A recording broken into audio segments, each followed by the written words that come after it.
It's organized by D66. My name is Sigrid Kaag, and I have the honor to open this session today. It's our 8th session, the 8th year in a row that we're doing this, and we're focusing on the Arab Spring, which was 10 years ago. First, I'll tell you a few things which we are doing. We're starting with our Minister of Trade and leader of D66. After that, there's a short movie about, by Ahmed Hassan about Egypt. And then we will have our hosts of the day who will take us to the rest of the program, which is a very elaborate, a very interesting program. But first of all, it's a great honor for me to start with our leader of D66 and our minister, Sigrid Kaag. Sigrid, welcome. Thank you very much. Can you tell us a bit about your bond with the Middle East? Yeah, how much time have you got? No, I only have a few minutes. No, first of all, I'd like to say, as party leader of D66, I'm extremely proud that D66 always has an international outlook. It doesn't shy away from debating the difficult issues, but it always does so with compassion, through a human rights lens, and with a profound interest in the lives of others, their cultures, their lifestyle. And I think this is also how partly the Middle East Day came about. When I think of the Arab Spring, and I think a number of the speakers that will follow also from the region, I remember it now with sadness. I think spring was, you could argue that spring was sort of, it was dubbed from the West. It is almost a little bit Orientalist perhaps to call it spring, because it was a time of change and transformation, but it was quick. It gave tremendous hope. The outpouring in Egypt and so many other countries, the courageous people on the streets in Syria, everywhere, from Tunisia, where it all sparked off, to so many other countries. But if we look at the pace of change, peaceful change, we see so many countries in tatters, where conflicts have taken root. Oppression quickly took hold in many countries. Power was either re-seized, not given to people. There has not been a peaceful transformation. A number of conflicts, Syria, one of the starkest, has quickly been taken as a regional conflict, interference by international actors, and of course, the growth by terrorist groups, from Al-Qaeda to ISIS. And when you look at the response from Europe, it started with interest, support, compassion, but also very quickly fear of additional inflows of refugees, as well as irregular migrants. So I also look at a region that has so much potential in terms of the people, culture, young people. It could be so thriving, and yet so many people live in poverty, are poorly governed, are oppressed, are denied their basic and fundamental rights, and it keeps being a story that's being repeated. And I think it's upon us to think what could be effective pathways for Europe, I would say, to engage. What can we do that improves the lives of others? How can we help others stay safe? And not only be our own fear, be a path towards the future, but be profound, be firm on security, but be equally firm on human rights, good governance, the importance of democracy, and equality. Those are the tough issues.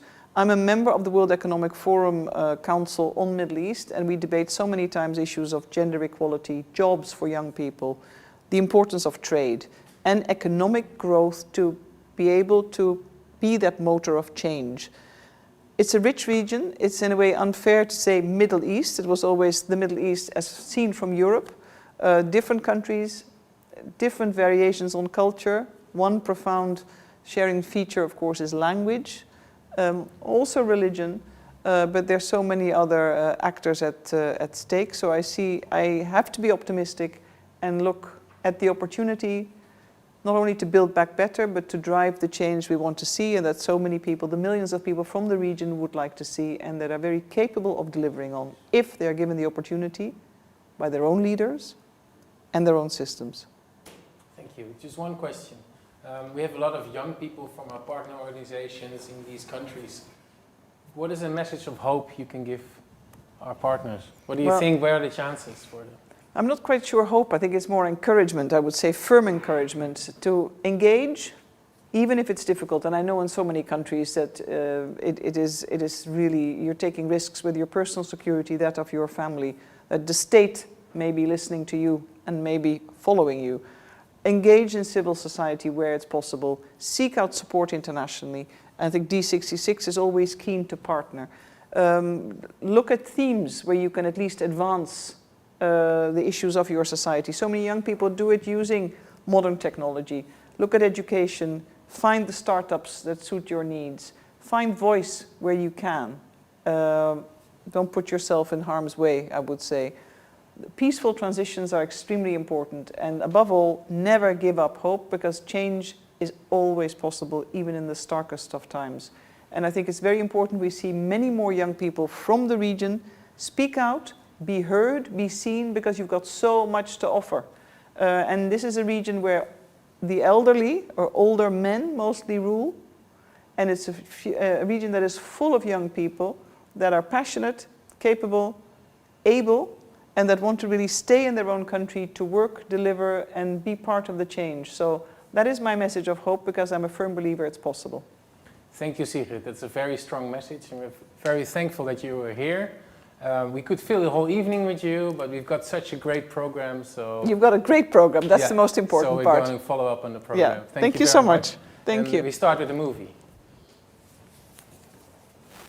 Thank you, Will. So my name is Kabil Daoud, the executive director of Afek Tounes. Afek Tounes is the liberal party in Tunisia. We created this party in 2011 after the revolution.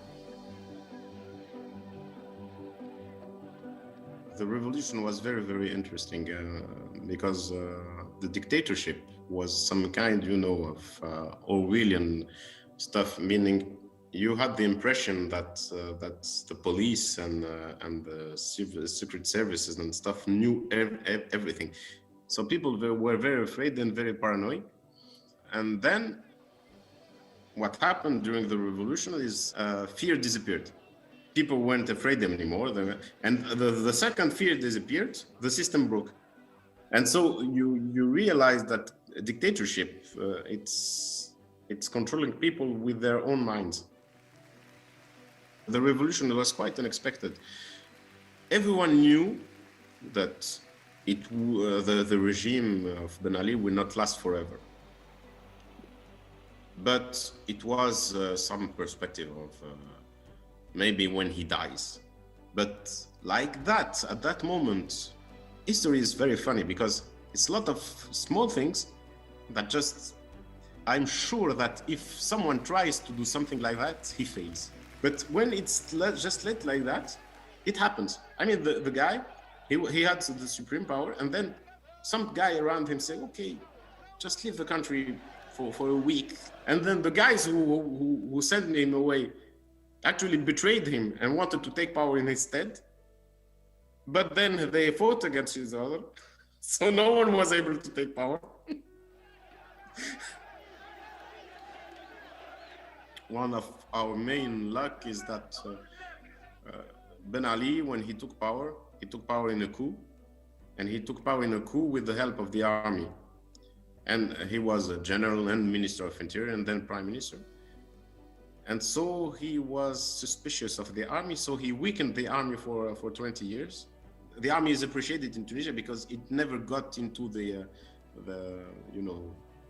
any problem with the citizens. It was the cops who were the main tool of control. This is why the Tunisian revolution worked that well, because really you don't have one cop per citizen. So there's not enough cops to torment every citizen. So at the moment fear disappeared, actually all the forces were not that strong. He weakened the army, so they weren't able. The police was afraid. Our Muslim Brotherhood is weaker than the Muslim Brotherhood of Egypt. So it happened. We, during 1 or 2 months, we got what was best in people. And people were very hopeful. Very, very hopeful, and they dreamt of a better future. It was an energy of positivity. It was an amazing time.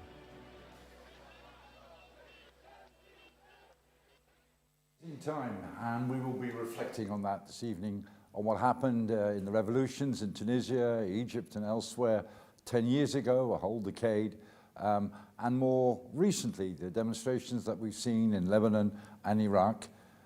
I'm Aernout van Lynden, former correspondent in the Middle East. I've lived in Beirut for a long time during the Lebanese Civil War, also covered Iraq and Iran and various other countries. I'm now a university lecturer at Leiden University College, and with me is al-Zwaini, and she will introduce herself.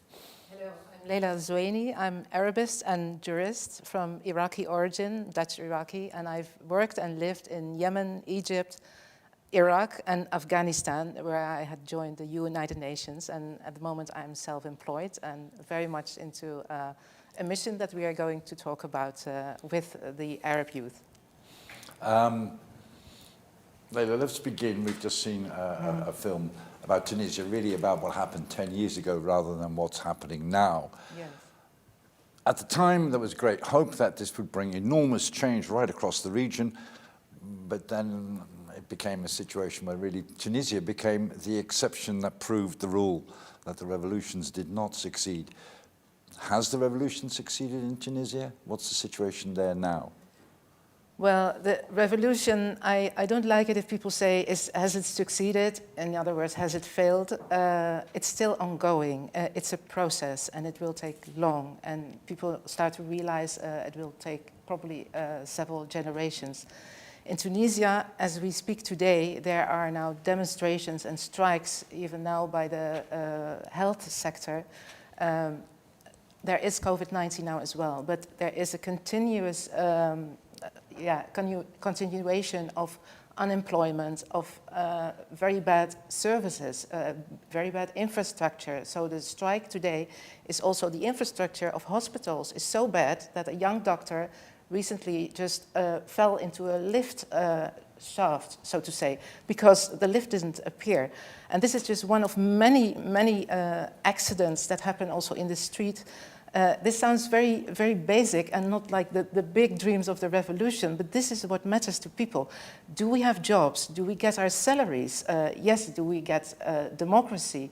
Well, there has been democratization in Tunisia. There were elections, there were parties, there was a debate, national debates, but we see now also that the old people from the old regime are coming back or never left even some major positions, and people just see the same faces who were not held accountable, so no accountability. So yes, in Tunisia, it's relatively better, one could say, than in other countries where the revolution is still, not as far, if we can say that. But it's a small country. It's not the center of geopolitics. There's no oil.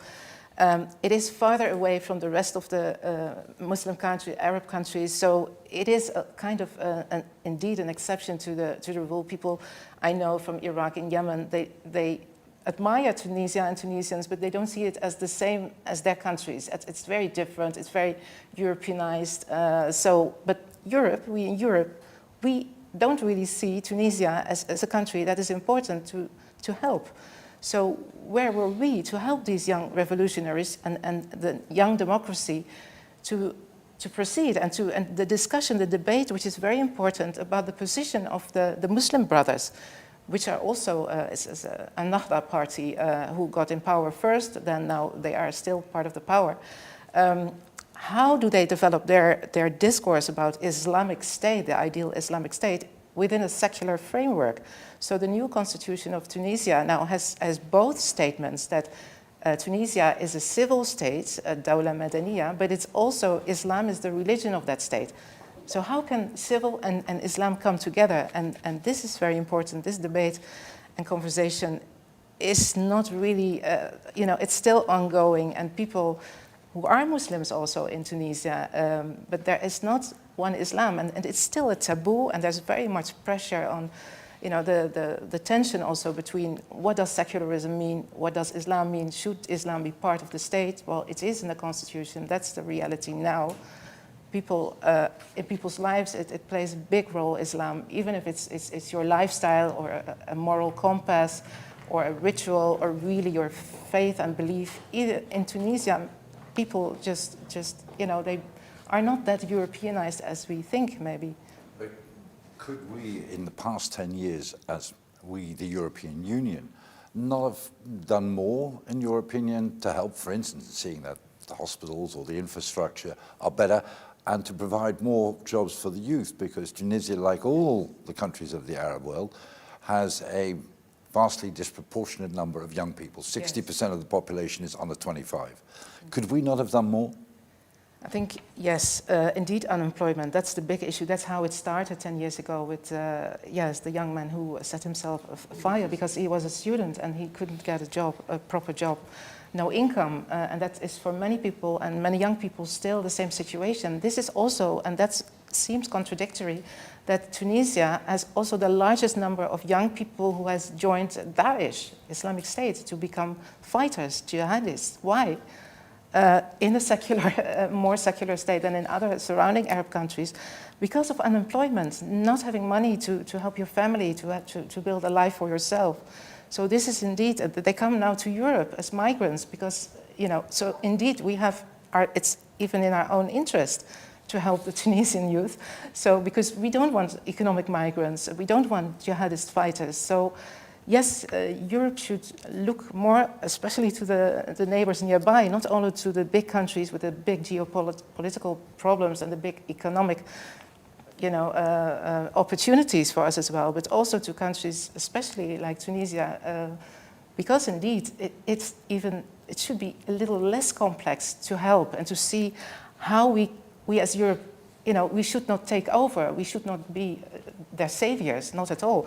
We should understand the complexities, but also the local dynamics better, indeed, to see that we are ourselves sometimes part of the problem of the migration of the jihadi fighters.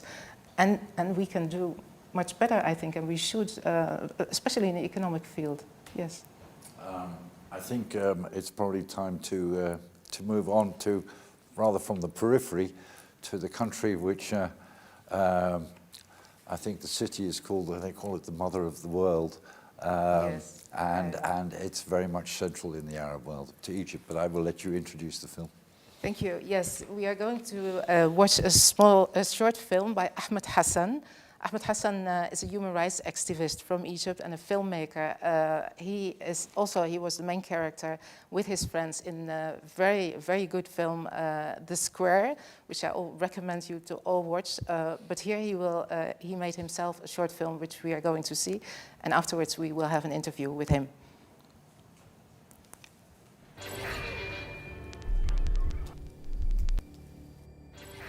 أحا ده فكرونا متنا. لا، احنا لسه عايشين، ومادام فينا نفس داخل وخارج هنفضل نقول يسقط النظام. يسقط النظام اللي ما بيعملش اي حاجة في حياته غير ان يقتل اي حلم في حياتنا. ويسقط النظام اللي باع الارض والعرض. ويسقط النظام اللي نصب نفسه اله للمصريين وهم اجهل خلق الله. ويسقط النظام اللي مفكر انه هيقدر يخرسنا. ويسقط النظام اللي مفكر نفسه نظام أصلا. وأن أحترم الدستور والقانون. ويسقط الدستور والقانون اللي بينفذ رغباتكم مش رغبات الشعب. والجدع جدع والجبان جبان واحنا جدع. الأولاد دول عايزين يعملوا ثوار وأبطال، بل وبعضهم بيخش السجن مخصوص علشان يخرج بعد كده بطل. على كل حال احنا هننفذ اللي هم عايزينه، هندخلهم السجن، بس مش عشان يخرجوا ابطال، عشان نعاقبهم. ايوه، نكسرهم من جوه، نسحق فيهم الحاجه دي اللي عاملاهم ثوريين وابطال، نحول السجن من اللوكاندا يقيموا فيها كزعماء وابطال الى طاحونه يخشها الواحد منهم بني ادم يطلع منها مسحوق انسان. فاهمين؟ فاهمين يعني ايه مسحوق؟ فاهمين. فاهمين كل اللي انتوا عملتوه في حياتنا، من فقر، القمع، الظلم، الجهل، المرض. هو ده اللي احنا فاهمينه وشايفينه وعايشينه. الثورة بالنسبة لنا مش مجرد ذكرى جميلة عشناها. الثورة كانت حلم، والحلم بقى حقيقة، والحقيقة بتتحكي لكل حد شايفنا دلوقتي. الثورة اللي ما تقدرش تكون جزء منها من غير ما يكون قلبك مليان حب لأهلك ولناسك. الثورة اللي بتتحكي للحجر والشجر. الثوار لما نزلوا الشارع ما نزلوش عشان نفسهم، الثوار نزلوا عشان أهاليهم اللي طفحوا الكوتا عشان يربوهم.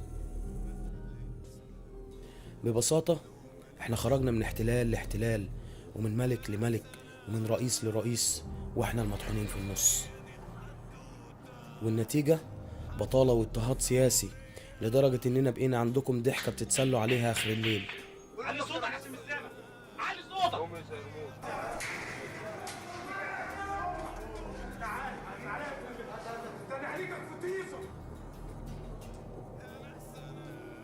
ولما قام الشعب وقال كفاية، نطوا الإسلاميين على الثورة واتفقوا مع النظام. بس ما دامش الحال، والنظام باع الإسلاميين، وشهدت مصر مجزرة زي مجازر الاحتلال الإنجليزي والفرنسي اللي عدوا على مصر. ومات الآلاف من المصريين، واتسجن عشرات الآلاف من المصريين، وكل ده عشان يحافظوا على كراسيهم.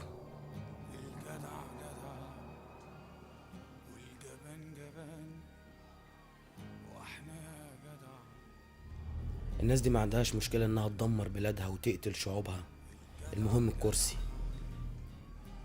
وطبعا كل الانحطاط للمجتمع الدولي اللي بيلعب دور رئيسي في حماية عروشهم، ومش مهم الشعوب بالنسبة لهم، المهم السلاح يتباع. Egyptian President Abdel Fattah el-Sisi was at the White House today for talks with President Trump. The meeting comes amid controversy in Egypt over el-Sisi's bid to extend his rule.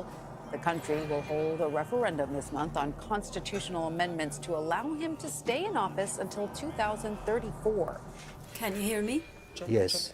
Mr. President, the organization Human Rights Watch says that there are 60,000 political prisoners that you're holding today as we sit here. أنا ما أعرفش هم جابوا العدد ده منين. But tens of thousands are in jail. That is a reality. بس خلي بالك الإجراءات اللي بتتعمل إجراءات قانونية، مش إجراءات مش اعتقال. سموه ربيع عربي، وقالوا الإحصائيات والحقائق إنه فشل، لكن الحقيقة إن الشرق الأوسط زي برضو ما سموه قنبلة موقوتة، عاجلا أم آجلا هتنفجر، عشان كل حاجة زي ما هي ومفيش حاجة اتغيرت. واللي شايف إن بلادنا فيها حرية، يا إما هو معرس ومستفاد من النظام، يا إما هو جبان وخايف ينطق بكلمة حق. الشعب يريد إسقاط النظام يا ولد الكلب. الثورة مش للجبنة، الثورة للجدعان، واللي عايز يعيش جبان يعيش جبان، لكن ما تشتكيش وما تستناش حد يجيب لك حقك. انت مش محتاج حد يقولك انت عايز ايه اكتر من انك تعيش بكرامة. الموضوع بسيط.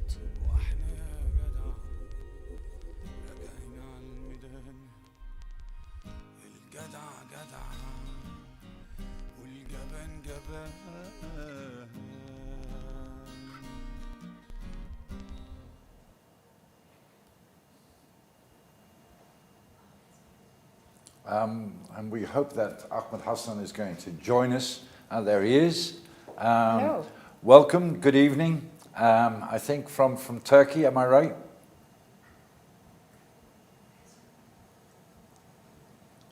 We yes. No, we can't hear Ahmed yet. I can hear yes. you. So, hello. Hi. Good evening. Hi, so you can hear me right now, yes, yeah? Yes, very well. Yeah, loud and clear. Yes. That's good. Thank you so much, and I hope you enjoyed the film. Yes, well, enjoy is maybe, I hadn't mentioned the name of the film, Decade, you mean 10 years from now. Exactly. And indeed, it's very touching, but not as optimistic as 10 years ago. And yes, Ahmed, what is the message you want to convey with this film? For whom is it? Actually, I'm trying to talking with the regime as we're telling them, hey, listen, the revolutionaries is still alive. We're still here. We're not scared from you. Whatever they try to do for all the revolutionary or the young guys down to the streets for them dreams, we say, no, we're still here. We're still alive. Maybe my sound or the idea when I'm talking, you feel that I'm not optimistic, but I was like, I'm talking with the regime head by head. That's mean that we still have the dream and we will still fight for it. Maybe the regime right now is stronger and he doesn't care about anyone. He's just thinking about himself and how to get in stronger in the power more and more. But that will not take a long time, because every single day the people, they wake up. The people, they understand the reality that that regime is not even a dictatorship, a regime. They are a fascist and they're killing every single Egyptian people. The killing is from the economy or the human rights or politics or any single thing that's gonna explain the Egyptian people's life. There is no education. Like, every single one know what the situation in Egypt now. And for the people who doesn't know, Egypt is a completely destroyed under the military service, specifically and especially under the Sisi's rule, that he try as much as to destroy the country. So that's what I'm trying to tell the people. After 10 years from the Egyptian revolution, we try to say, hey, we have to coming back and we have to stand up together. And we have to not forget our dreams, because the regime right now has become it's anyone he tries to talk, he puts him in the jail. Doesn't even exist who's the person did. You know, some people, they are just walking in the streets and have checking them telephones. If they saw a message from someone that's talking about the regime is your friend, you're gonna be in the jail for 2 and 3 years and nobody can know anything about you. So yeah, I don't know what to say, to be honest. Just if you have any question, I can answer for it. Well, thank you so much. Well, you have a lot to say, and we are listening really with interest, because you say your film was directed at the current regime in Cairo, in Egypt. But is it also directed to us, to the West? Because in your short film also you address the West and the weapons that we deliver and the colonial period. And what is the message that we can take from that in our country? Unfortunately, after the coup from the Sisi, what happened was Mohammed Morsi, the Muslim Brotherhood, is president. Sisi's every single one, especially the European Union, they wasn't accept what he did for the Muslim Brotherhood in the Rabas massacre. But what he tried to do, he's trying to buy his his authority, his power, to get the agreement from all the country in European country or America. By how he have to buy the weapons. Like, for example, we're not going far away. Before yesterday, he was with Macron in Paris. For what? For taking some weapons. Why he taking some weapons? Because Macron is trying to pushing the human rights cases, and he says your regime is a fascist or dictator, and you have to get out the 60,000 political prisoners in the jail. You have to get them out. When that coming back, the French politics, they start like talking in that sound, is running. The Sisi is running so fast to try to say, hey, we are friend, we are good. You have taken care about that. So we're coming to buy from you some weapons, and that weapons it's costed billion of Egyptian pound, and billion of dollars also. So and actually we don't need that weapons. The people, they are need schools, and they need to need a good education, need hospitals. They need to survive their life. No, we doesn't need weapons. But he used to use that word is called terrorism, and we fight against the terrorists. And unfortunately, the international community doesn't do anything, just support him, and even they gives him the weapons that he killing the revolutionary. And especially the Americans, they used to do that all their life, with the Mubarak's time and with Morsi's time, and even with the Sisi's time. They give him the authority and the power. And like in the film, when he's trying to change, he already changed the constitution to keep longer as much as he wants. It's not just even in 2034. He's trying to keep going whenever he want to do, because no one can stop him. So I'm talking with the international community that try to stop doing your support with dictatorship that they control all the Middle East, because it's really so simple. If you want to stop the situation in the Middle East, and you don't need immigrant, and you don't need people is coming to Europe day after day, and you have a lot of problems that Europe have problem in economic problems. So stop supporting dictators. Yes. And the people will live in same country. The people, they doesn't want to leave same countries. Syrians, they don't want to leave. Yemen, they don't want to leave. Egyptians, they don't want to leave. Nobody want to leave his countries. They are happy with their families. They just try to get a boat and dying in the middle of the Mediterranean Sea. It's because they try to looking for a different life. It's so simple. Thank and you, it's a balance. It's a very heartfelt argument that you're giving us, and story that you're giving us, and message. And I just learned that Rami has joined us now. Rami Hassan, your friend and our friend too. Let us see where. Hi, Rami. Hello. Hi. My name is al-Zwaini, and we have Aernout van Lynden here. We're welcoming you very warmly. And Rami, you are Egyptian singer.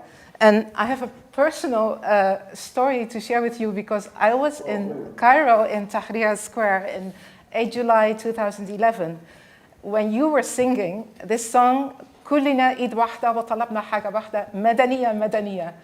I was there, so we are all one hand, and we have one demand, مدنية مدنية. I was standing there live in this wonderful atmosphere that everybody was so positive, and everybody, Muslim brothers, Salafis, all together, and you were singing that song, and I was right in front of the stage, looking at you and hearing you, and I was so inspired by Madaniya, what it means, and you know, you hear me now, my voice, I'm getting excited again. So thank you for that. We will speak about it, because in 10 years now, this decade now, I have been developing what can this Dawla Madaniya mean, and what is your voice, and what do the Egyptians, but also in Iraq, I heard it in Lebanon, in Tunisia, in Yemen, in all the countries, they also use this word. So thank you, Rami, for inspiring me, and I hope we can stay in touch, and I can explain later in this presentation also what I think we can do. My background is Dutch Iraqi, so I think, and thank you both for being here. Maybe I can ask you now, Rami, because you are not in Egypt either, you are now in Sweden, but you work together with Ahmed on this film also, and I was wondering, how do you connect to each other now that you're not in Egypt and not with such great numbers, but you are exiles? You are still working together with more people like yourselves, also Egyptians, but maybe other Arabs also. How do you do that, and what do you do? Okay, thanks for everything you said, and the memory you brought in is definitely one of the most important things we've been chanting and fighting for, which is Dawla Madaniya, which is like a civil country, and to get rid of the military system, hopefully, and to reach that one day as soon as possible. But going back to a question and working with Ahmed Hassan, okay, we all met in the revolution, and the friends that you make in the revolution, like you share a dream, you share freedom, you share pain, you share memories, you share so many things with them, and it doesn't matter where we are. It's I know that we wish one day to be back home. We are fighting to be back home, but luckily now we are in the era of social media. Luckily we're not in the 70s revolutions, or we are now, so we can communicate, we can be in touch, we can work, we can share files. It's working, and we are in touch anyway, even without this project. We are friends, we are like brothers, and that's the same case also with Ganzir. He is one of the most important visual artists we have in Egypt, and he was playing a very important role in the movement. And the last 6 years when I was outside Egypt, I've been working with him like in many projects, because it doesn't matter where we are. That's a point, and I think that many artists, many activists had to flee, had to leave Egypt because of many reasons. And I'm sure that me, Ahmed Hassan, and Ganzir, and many others are, even if we are in exile, it doesn't mean that we stop fighting. So I believe that the fight can happen from anywhere. May I ask a question? One of the things, I was very impressed with the film The Square and watched both of you in it. But it brought together a whole bunch of disparate forces within Egyptian society. Those who believe in a secular society, but also the Muslim Brotherhood was there. It brought together, and that made it possible. How do you think a conversation between people who are so divergent in their views is possible again in Egypt? How are you going to do that? How are you going to talk to the Muslim Brotherhood, for instance? Okay, I'll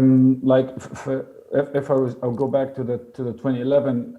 Nobody thought that it's going to happen that way. What happened was like magical, but also to mention something very important for the history to keep documented is that Muslim Brotherhood as a group, as an organized group, they were not in the streets in the early days. They were still like waiting to see if the street will win or Mubarak will win. And then when they started to find out that it's going to be clear that the streets will win, then they started to join as an organized group. But in the first days, that doesn't take away that for sure some individuals were there in the streets, because in the beginning, there was no any like specific party or group or organization. It was just everybody. Like I said, amazing connection, amazing like a mix of like all backgrounds and from Egyptian people from everywhere being there in 1 month. It was very unplanned, and I still believe that it can happen again in the same way. But actually, I wish next time that we do it better than the first time, because in the beginning, when people were all together without a leader, we were happy in the beginning that there was no leader. It's all Egyptians, everybody from everywhere, just united as one voice, and then that was the exact same reason why the military, when they took over, they managed to identify our sides very easily when they started to make the Muslim Brotherhood particular, and also with the Salafists and with some other leftist activists as well. And in the end, it was easy for the military to divide the people in the streets. So for the people to go out again as individuals, no matter what's the background, I think the oppression that the military system is doing now and the oppression they're putting on the people in all fields, gonna make the peoples explode again one day, like it happened in 2011. Because if we go back to 2011, there was nobody that really expected that's gonna be that big revolution that will take the dictator down. Nobody thought of that in the beginning. So if there's a second wave that can come, that could happen. But I wish that our side, the independent revolution, that we can really find a clear project to fight for, or an alternative, and not say like down Mubarak, down Morsi, down Tantawi, and down Sisi, and then we don't give them the second option or the plan B. So I hope that now we are working on that. And for me, as an artist, if I will just talk from an artist's point of view about how people from all different backgrounds would come together. So I will talk about music, I will talk about art, and as an artist, like Laila said, when I was on the stage in Paris Square, how music can bring people together that you never think that they will be in the same place, in the same time, or even will ever have a conversation together. But all of them were in one time, in one place, as one voice, as one human being, just singing for their freedom. So I believe that music managed and succeeded to do that. And even if we don't have like that common ground at the moment, but music and art can totally play this role, especially at the moment when the regime managed to take over everything. Somehow it's very risky to do in Egypt at the moment, but art can still carry the light that we started, or carry the seeds that we started in 2011, and give it to the next generations. And hopefully the art can play enough role to make the next generation and the next wave more ready than before. Sorry for the long answer. Yes, great. Thank you, Ravi. This is a fantastic story again, and also a nice bridge to what I wanted to ask as well about art. And I ask you again, Ahmed, because I heard in your film The Square that you said this is not a battle only with rocks and stones. This is a battle of the image. It's and a battle of stories. And indeed, you want to change also the narratives, the conversations, the representation and the perspectives that we also have towards the Arab world and the Muslim world. And art, indeed, is very important. Also in our country, it's a language that we also can understand in Europe. So can you tell me a little bit more? You are now a filmmaker also. We have music. There was lots of poetry. Also, there is murals, imaging. And can you tell us more how you see the power of art also to be translated into a kind of political second, like you say, Rami, a plan that is better than the first time.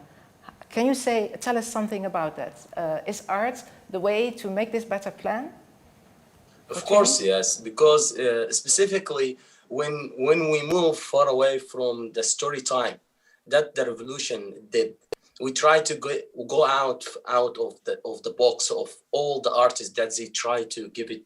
We learn it or we see it from the Mubarak's time or in the television or in the movies. So when the revolution the revolution wasn't just we fight against the regime. The revolution was in the song. The revolution was in the graffiti. The revolution was inside ourselves. Every single thing was a part of the movement. What we did, the art and especially the regimes, they hate artists. They hate artists because it's the only way that they can express themselves in some ways, and the people, they love it. So it's kind of, I don't know how to explain it exactly, because sometimes I feel there is no words I can talk about artists and how the relationship between artists and the revolution, what the artists did that led the people sitting in Tahrir Square. The people, they wasn't know a lot of things about the revolution. They know it from Muhammad Mahmoud streets in the walls when the guys, he was painting the story, and we was filming that. When Rami, he was singing the stories, and until today is Rami still singing the stories. And the people, they doesn't know what happened in Port Said is massacre, for example. And when they listen, a song is called Majlis Ibn al-Haram. So nobody knows. So they start asking about what this song is talking about. It's telling a story about something's happened, this big massacre happened in the revolution, and the regime hates that. So the regime is trying as much as to close and stop all the artists and put them in jail. So the art is really it's the only way we use it right now, because we are a peaceful revolutionary. We never think about using the weapons and we get nipped to the regime. We just use our power on our camera or our pen or all the tools, the music. That's what we know, and that's what we will keep going to do.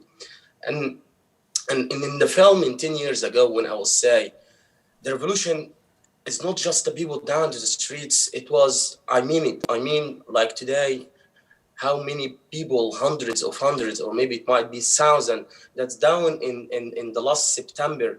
And the people, they down to the streets, they down in the village and the poor area. That was our dream, that people down to the streets. And we was waiting to listen to them voice and how they can chanting against the regime. And even they wasn't know how to chant, but they start learn how to chant against the regime, and they down to the streets.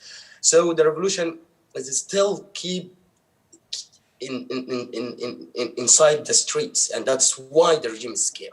And every single year we have like Erhal as mean leave. The hashtag is leave for the CC. He has become scary, and that's mean it's even if you have the biggest power right now, that's mean he will downfall soon, because the people start to wake up and start see, and the social media, it was one of the main character in the revolution, and that's why we use it right now, because we doesn't have any other platform or a channel that we can show all our work in, or we have an organization.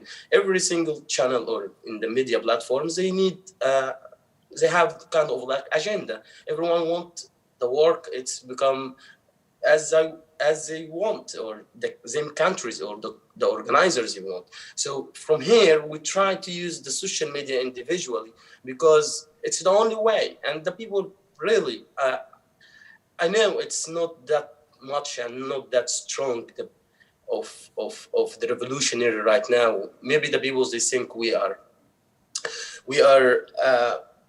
dying, but I'm still saying no. The people, they just taking rest. They are waiting for the big movement to down to the streets. Yes, it's like you say in the film, the revolution is not for the cowards, it's for really the lions. I always say these youth are lions, and we in the West, we are mice. You know, we are scared to really take the big decisions, not to put economy and security first. Our security is connected to your security and the people in the countries themselves. And I would like to come back, Rami, to you as well. So when this window of opportunity opens again, and you have the chance that Sisi might go away, and how are you ready then to do a better revolution? How do you do that now that you have, more maybe years to think about it, to organize and reorganize yourselves, maybe build new coalitions? What is the plan? Or you don't want to share it because others may watch as well, but... Yeah, I hear you, and yes, we definitely learned so much in the last 10 years, but like for sure, if we have the solid, clear plan to take this dictatorship down, we would have done it already. We will not wait for a second. But like I said, I'm trying to do that by my art, by my music. Ahmed is trying to do that with his camera, and other artists and other activists and thinkers are doing that, not just in exile. I think also people in jail, like if we will talk about Ala Abdel Fattah or Sana Saif or Ahmed Doma or Mahinur al-Masri, and we can count like hundreds of names of people that are in jail that I'm 100% sure that, like, despite the hardship they are having inside the jail, that they are working on the project, they are working on the manifestation that we should fight for. For me, if I will just talk about like one future dream about what should be the plan B after the military system, it's a dream that was a dream of one of our friends that we lost in the revolution, and his name is Rami al-Sharqawi, and he's one of the martyrs. And Rami, literally, he died in the streets when he was fighting with having flyers and giving it to everybody, trying to like explain to the people that we need a civil council of like seven people that can represent each part of Egypt, and this is something that we really need, and to gradually try to get rid of the military control on everything that we have in Egypt. So I liked his idea so much from the first time he said it to me, and it was in the end of 2011 and the beginning of 12. It was a big point that people were talking about, but it never reached the end. And if I would just think about it from my point of view, it's just my opinion that I would believe that Egypt needs this step after the military system, because yes, Sisi have his like normal suit and he's doing his best acting that he's not a general anymore, but he is a general. He's a pure general, and it doesn't matter also that Sisi or somebody else, because I don't want us to also do the same mistake.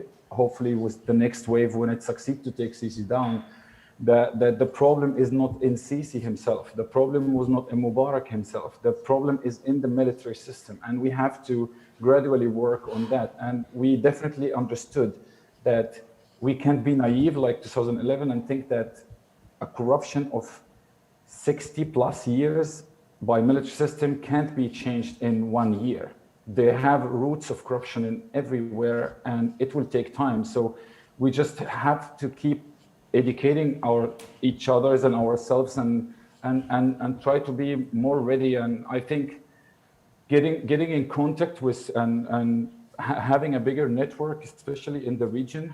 Like you said, you are from Iraq, and Iraq is been finally in the streets, and they went out and they've been sacrificing, like in Egypt, like in Syria before, like in Lebanon recently, like in Sudan, like in Tunis. I mean, the whole region, Iran even is out again, but the whole region is again trying to reach the freedom, to reach the goal, and to reach the achievements of the spring. So I believe that as artists, as individuals, we have to also be more connected and use the power of the social media that we do have at the moment. And for example, you said you're from Iraq. I'm working at the moment on one of Ahmed Matar's poems.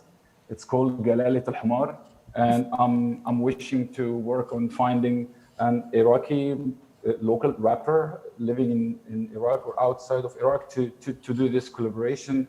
And in the same time now, I'm working on something for Lebanon. I'm working for something for Iran. Wow. I already did something for Sudan. So this network has to get bigger and bigger. Yeah. And especially for sure, we can start with the Middle East or our region, but even to be in touch with Europe, and because we all share the same pain. And one of the most beautiful things that I noticed in the last couple of years when these movements were out, I saw them in Lebanon or in Iraq or even Iran, that they don't speak the same language. They were using songs from our revolution. Yeah.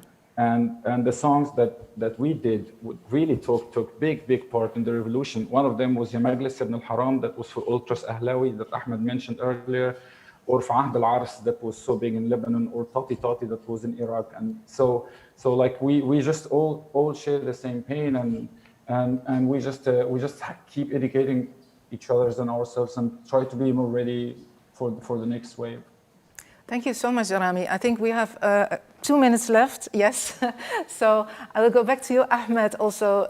This is exactly what we hope also to hear. The listeners, the audience now are many decision makers, so we hope, in Holland also. And to know now that there is a collaboration even among activists from the different countries in the Arab world and even beyond in Iran.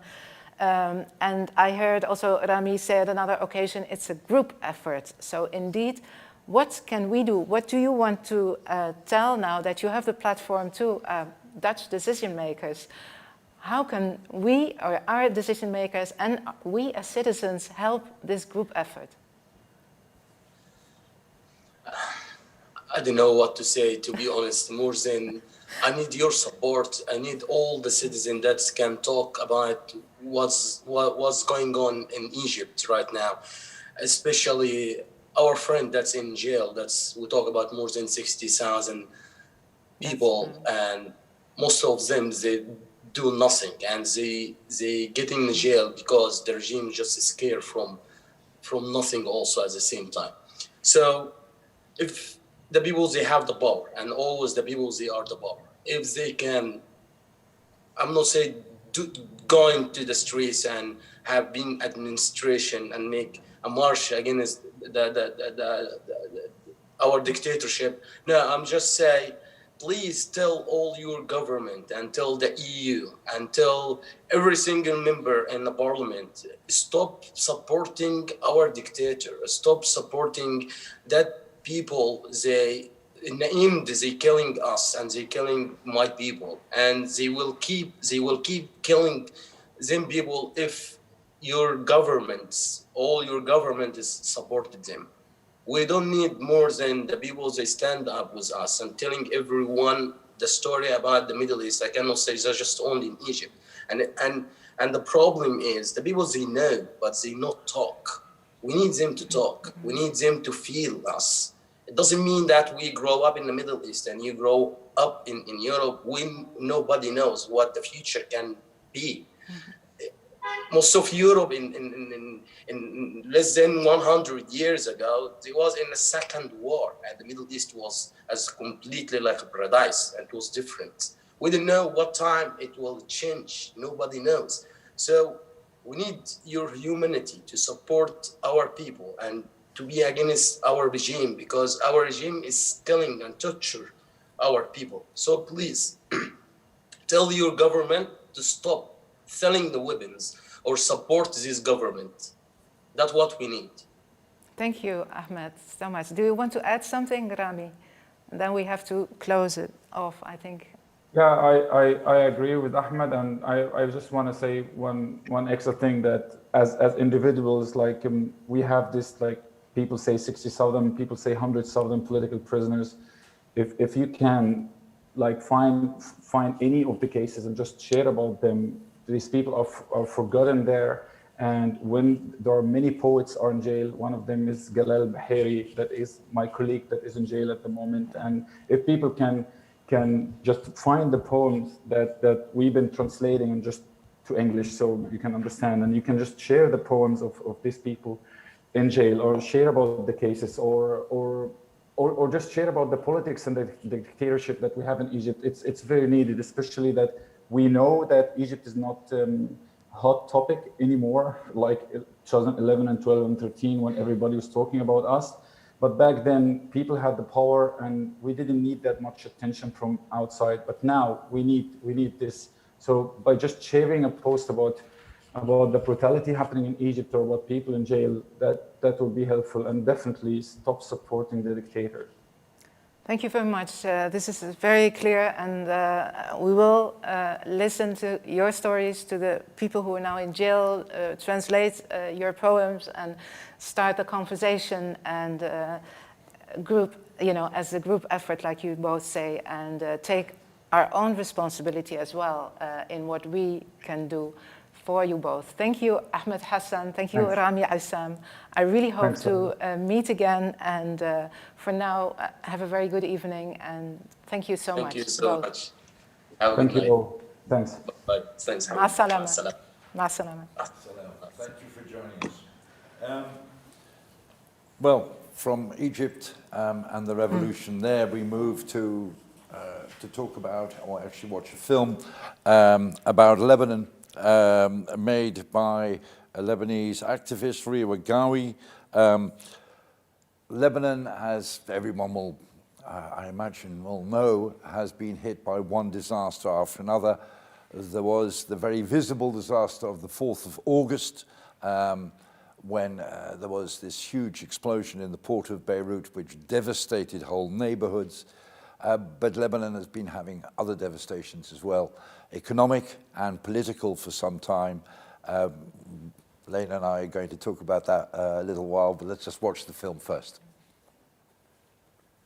My name is Riwa Ghawi, and I am an activist from Lebanon. I started my activism 10 years ago when I noticed that people around me did not know about the rights that they were entitled to. Women didn't know that they were entitled to rights equal to men. I saw children working at a very young age, not being treated well. And I realized that these were things which we all believed, which we all knew, but which people were not speaking up about.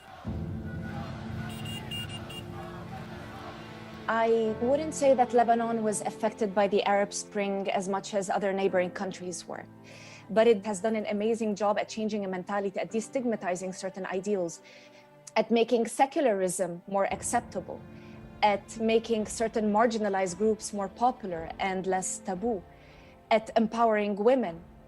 So Lebanon back then was affected to some extent by the Arab Spring. There was some momentum, some protests on the streets, but we must also keep in mind that these protests were started by the same political parties that are now behind most of the corruption, and which the last revolution was actually against. The revolution was against corruption, the devaluation of the Lebanese pound, and with the bank crisis, because people lost all their savings, which is why it was so much angrier. People knew what they were asking for. They were asking for the resignation of the government, which was considered illegitimate at that point and was no longer representing them. But at the same time, it was against a sectarian system, which has resulted in that. I like using this term, which was initially started by a friend of mine called Dr. Mashnou. So Dr. Mashnou uses the term M&M for mafia militia nexus.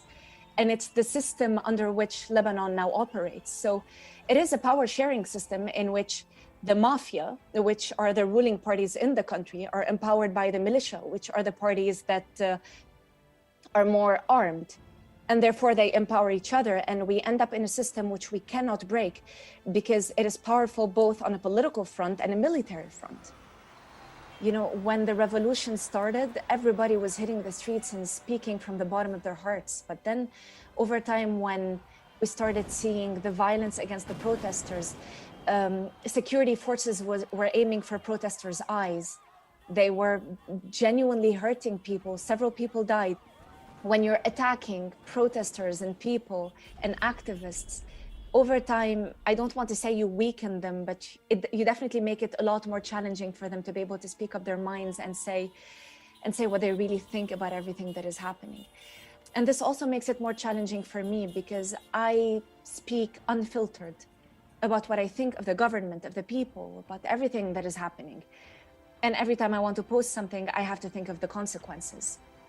These times are now more challenging than ever, but the ideals are still there. Whenever someone says that the revolution has failed, you know, the revolution is no longer on the streets. The revolution at this point is in people's minds. It's in people who will no longer be voting for the same representatives in parliament. There is major change that is in the making in the country. It has so much potential. It's only a matter of leading the country there. Because it's a country that has really suffered so much, and its people do not deserve this. Lebanese people love to live. We really don't deserve everything that has been happening. So if any improvement happens, and I do believe that it will happen because Lebanese people are known for their resilience. You know, Beirut has been compared to the phoenix for such a long time. And it's really because the phoenix always rises back from the ashes. But at the same time, you know, we got to a point where right now, after the explosion and everything, we keep saying, we are not a phoenix. We don't want to be a phoenix. We're tired of rising from the ashes. We actually want to start building a country instead of watching it burn and then building it again. Riwa Ghawi, about the revolutions. Notice it's plural, but she talks about a revolution, and I'm afraid, having lived also in Beirut for 5 years and been going there for more than 30, I'm a little skeptical because the government that the revolutions got rid of, that was under Prime Minister Saad Hariri. Saad Hariri has now been appointed by the President, Aoun, to form a new government. Plus ça change, as they would say in France. And at a certain moment, Riwa talks about a system that we cannot break. This sectarian system that has been imposed on Lebanon, really right from its creation. Can that system ever be broken in your eyes? I'm not as young as the young generation, but I am a little more hopeful in the sense, not that I don't see all the problems, the immense vicious cycle that is going around, and it's not changing, also not the way we deal as Europe and the West with countries like Lebanon, but inside also not. But there's the system, and she mentioned it also. The revolution is not only about changing the system, it's not only on the streets, it's in the minds. So what you can do, and what I think she also mentioned, is try to change the minds of people, the mindset. Why should you think as you can only belong to a certain sect or a certain tribe or a certain family? You can, but at the same time, you can be a citizen. You can marry and you know, join the conversations and share other things and beliefs with people not from your own sect. And I think that's extremely important, that you can not immediately break systems, as we see, and we don't have to be naive in that, but you can slowly change people's minds, because these people have always, also in Lebanon, heard the same narrative, lived also under a civil war. The previous generation also, that's also still in the memories, it's still a trauma. They have been also attacked by Israel. There is Hezbollah also, who have protected the Lebanese against Israel. So this is a very weaponized Islamist group, protecting the secular Lebanese and the Christians there as well. So it's as small as the country is, it has a lot of history and traumatic history indeed, but at the same time there's extreme freedom there as well as the extreme conservatism. But there is now a conversation, there's social media, these people have met in the streets, like in Egypt we just talked before, and it's very important to continue this conversation to change people's minds, that it's not, you have to be loyal to one group. That means, and if you're not, then you're a traitor or so. Even if politics don't show that example, the people in their own houses, in their families, among their friends, in the cafes where they meet, and so they can change this narrative and this, constructed sectarianism. Because I know in the West we also tend to think, oh, these Muslims, they are Sunnis and Shias, and this started in the 7th century, and from then till now it has never changed. This is a narrative as well. It's not of the people who know the region, the 1400 years of history in the region, that this sectarianism has come and gone, and it has been used by dictators, sultans, or whatever in the past, and these people have married among one another. Myself, I'm from Iraqi Sunni family, but I have Shia family as well. My mother is Catholic, my father Muslim. They married, and this is a story. These are not, maybe they are exceptions, but it is the way it can also be stuck in your head. So I think it's very important that this young generation starts to change this narrative, also with us, and yes, to keep the hope. Minister Kaag, Sigrid Kaag also just said it. Hope is not naive, it's brave, actually, to keep on going and to say we do not accept this vicious cycle. We have a future as youth, so we have to see and look and keep looking for the opportunities. If they're not in politics, okay, let's look in art, let's look in these narratives, let's look at the representation, let's talk to the West, who also take this sectarianist narrative as a given, or that Islam is always the problem, or, and they cannot see that we have lived in Lebanon and Iraq and other countries with so many different ethnic groups, and tribes and religions, for better and worse, but there were, periods in the history and even in recent history that things were possible. And if you look at within families also, yes, there are conflicts, of course, but there are also opportunities, and especially now the women. The women have long had no voice in the Middle East. They're half of the population. They have, I can speak as a woman as well, a lot of experiences and a lot to say, and another way of looking at life and about relations with other people. And, not, I wouldn't say there's a gender issue or biology or so, but there are other ways of gaining power and influence. It's not only hard power with weapons, it can also be what is called soft power, but soft power is not soft and naive and not working. We have an international organization, the United Nations, that tries also to solve conflicts, not through military interventions. This is not naive, it's a new way of looking at, okay, how can you govern a country or a family or a city not using weapons and not losing your muscles or hard talk or whatever. And where are the platforms that we can have this conversation as well and include the voices, not only the women, but the marginalized groups who may be not able to read or may have not economic power, but they can sing, they use poems, but also they have experience maybe, or certainly much more than the elite who have easy lives. So, and these people, they have voices. They always feel, if we are a woman or if we are marginalized, we have no say in politics or in Islam. If you're a Muslim with no degree in Sharia or whatever, but you have to talk about Sharia because you are a Muslim, you are Lebanese in this sense. You see the flags. The flag is very important because these young protesters use the flag to say we are all Lebanese.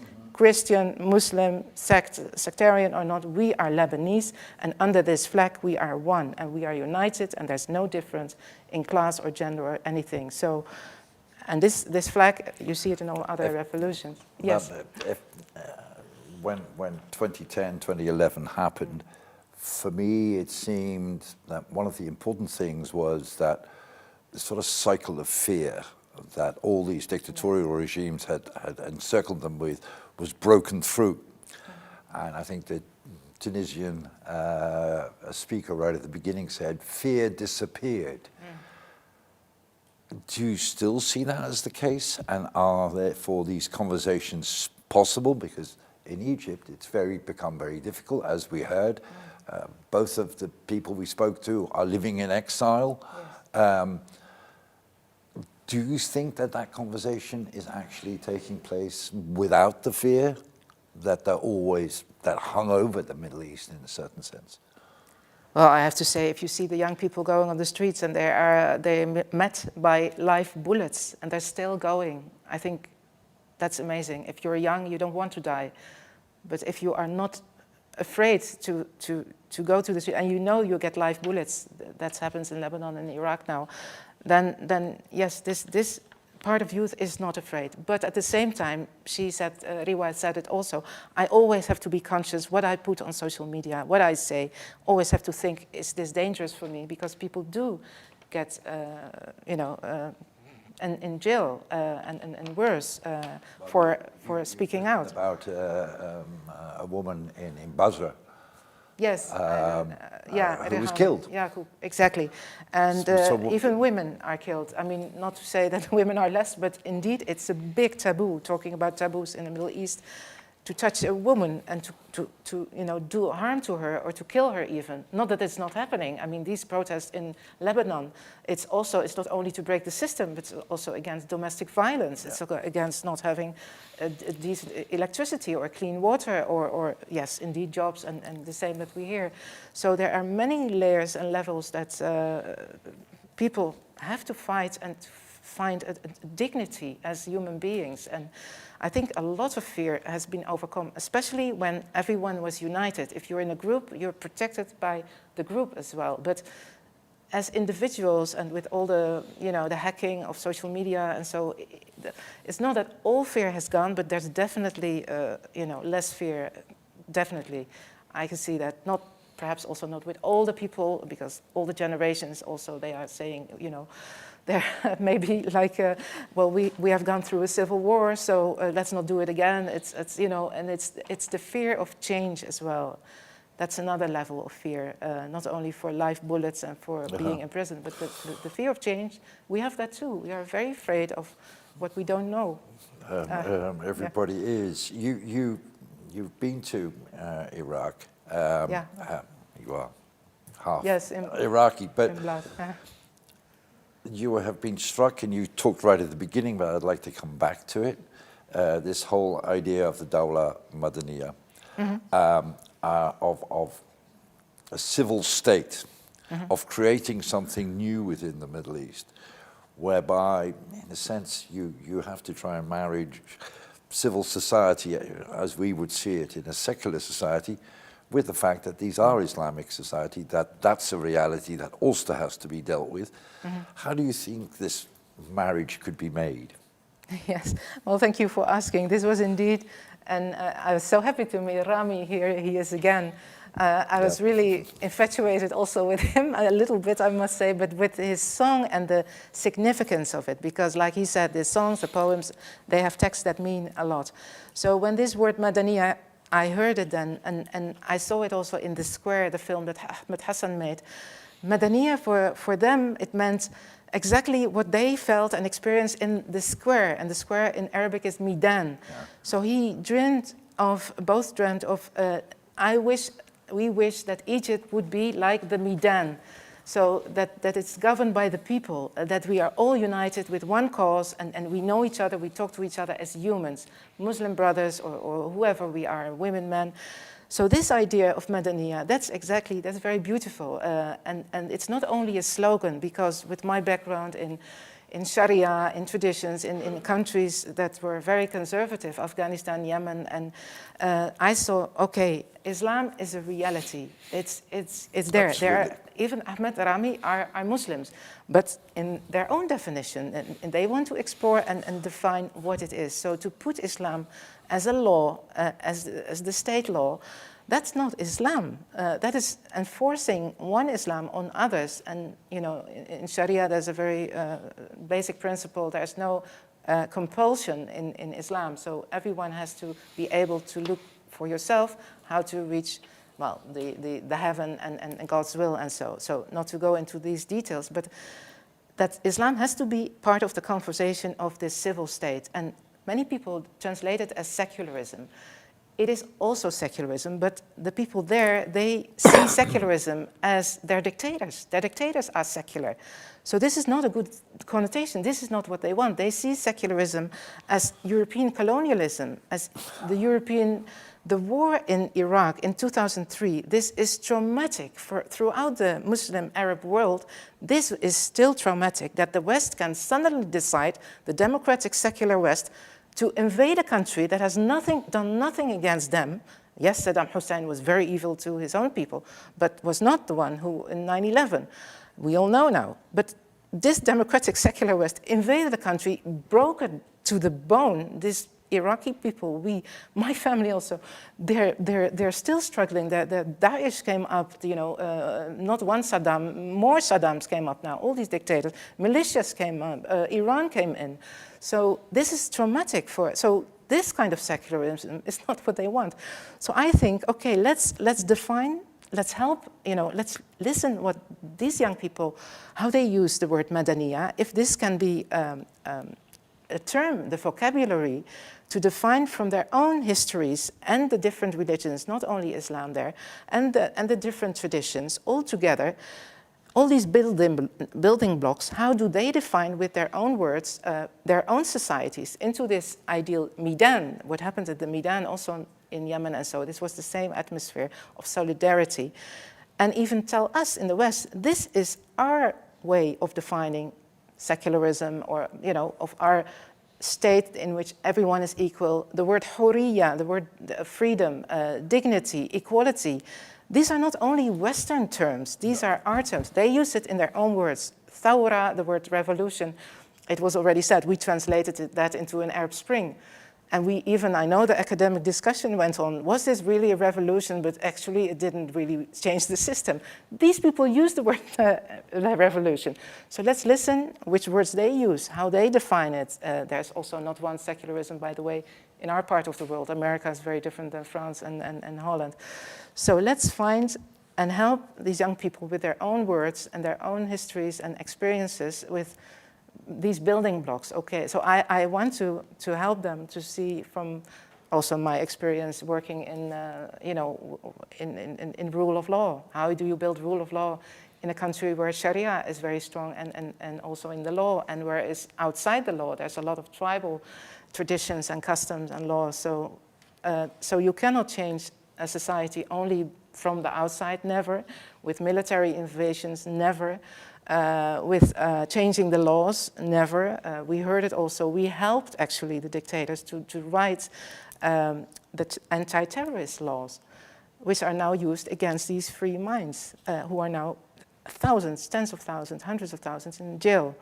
So this is not the way. So we have to listen to their way. And I would like to see if we can help them. Also me, with my background also in Iraq, but also with my being brought up in a secular free country here in Holland. I understand both languages. And I think language is very important so that we can see there is a way these people have it in their own traditions again and the vocabulary to have women's rights, to have equality, to have freedom. This again, we have to build this narrative, and I call it a narrative or a discourse, which is important because it's framing also.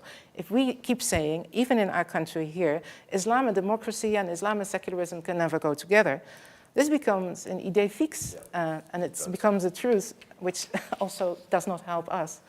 So again, to help them to get out of the vicious cycle, and us, in my article in the NRC recently, in which I try to explain that we, by putting our focus as Europe also on security first and getting and leaving the migrants away from our borders, we don't want that. So how do we do that?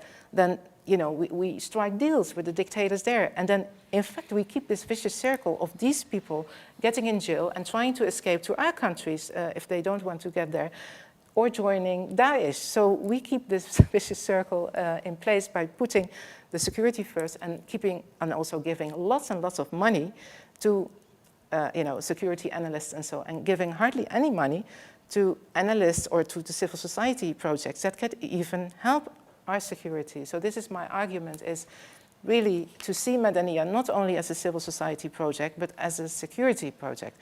But how are we as Europe, if I can take it as a European, and move from just the Dutch to say, how can we do that without imposing ourselves again like the old colonial masters where we were, because much of the modern Middle East was after all created by, well, France and Britain. So how could we help this project without imposing ourselves in any way on the youth, where you believe also that is so important for us to help? For now, yes, because I think the youth are the drivers now of this virtual cycle. But they need our, I call it, think forces. It's indeed not the West, the West who should do that. On the contrary, the youth should be in the driver's seat. We should be much more humble in the way we don't have the answers. So don't give trainings only about human rights democratization, because this works here in our context. It doesn't immediately work there, because they have to engage in this conversation with Muslim brothers.